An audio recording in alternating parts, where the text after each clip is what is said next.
Good morning, guys. I don't know about you, but when it's like super sunny like this and the days are longer, I just feel happier about everything. So during our carbon fast, I learned that two of our participants, Micah and Lorene, have what's called a passive home. And it saves an incredible amount of energy using innovative technology in the building. So I talked with Lorene last Sunday to learn more about how that works. I'm Lorene Hill, and my husband Micah and I moved to Manhattan in November, and probably within a couple of weeks moving here, we came to Advent looking for a new church home, and we loved it so much we stayed, and we didn't need to go anywhere else, and we joined the church just last month, and we're so happy to be part of the Advent family. I asked you here today because you have a LEED certified home and a passive home in California. What the heck is that? What the heck is it? Good question. Essentially, the home is built airtight.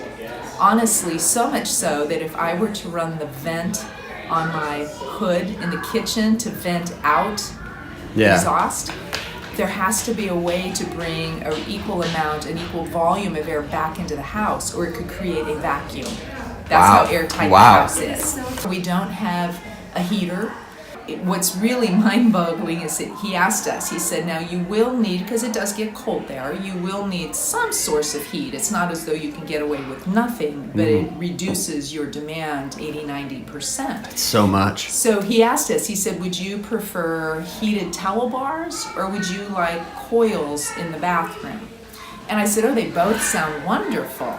I can imagine on a cold day, right? On your feet, your towels nice and snuggly. He said you can't have both because that would add too much heat to the house. I mean, so that's honestly how efficient it is. So it's a pretty precise ecosystem. It is. So, does it work? Now that we've had the home for 5 years, it really works. And the house tends to stay, even in the coldest of winter, and people tend to think California doesn't get very cold, but in this area it can get down to the 20s and 30s at night, and maybe as high as the 40s by day. So there are periods during the winter where it's chilly, and the house with zero heat is usually 63 degrees.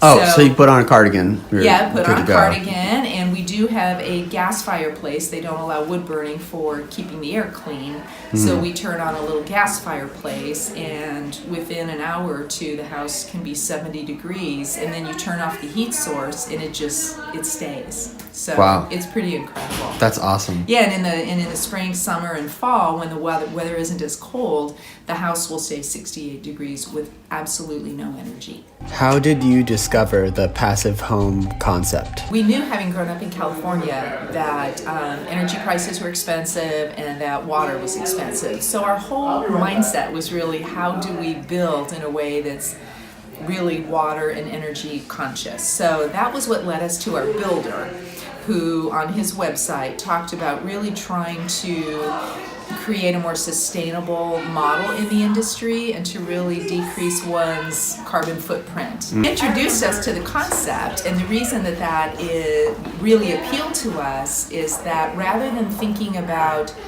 energy efficiency in terms of more efficient ways to add energy to the home, the whole concept around passive is that you consume and use less in the first place. If you think about solar, geothermal, those are ways of generating energy, but that addresses the supply side, but not the demand side. And the whole concept of passive is that one uses less energy.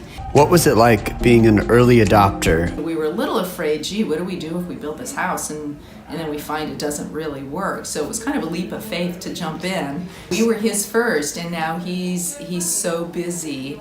And through our example, he's got his waiting list is huge. Yeah, it's huge. So it was really the start for him, and he's really feels his role in the industry is to help with advocacy and help with education, regionally, statewide, and then nationwide. So he's part of a national organization really trying to get the word out. And what do you think is the future of passive buildings? It used to be that to build energy efficient was exorbitantly expensive, and it wasn't necessarily compatible with nice design.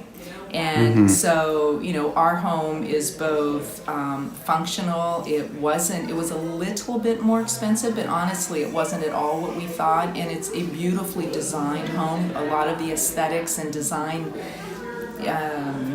things that people would want in today's. Yeah, it's like a desirable home. Yeah, it's not like some igloo house. You're not it's roughing really it. attractive. Yeah, we're not roughing it. And the hope is that by early adopters jumping in and making this happen, the prices can come down so that it becomes quite compatible with affordability as well. New York has a very active energy conservation movement within the building industry. In fact, Cornell has the first passive high-rise. As builders find that they learn what it is and that there's actually a marketplace for it, more and more people will move to that.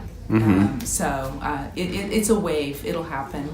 That's awesome. Yeah. So it's cool. fun to feel like we were part of something important. Great. We're done. Awesome. Thank you so much. Thank you. Yeah.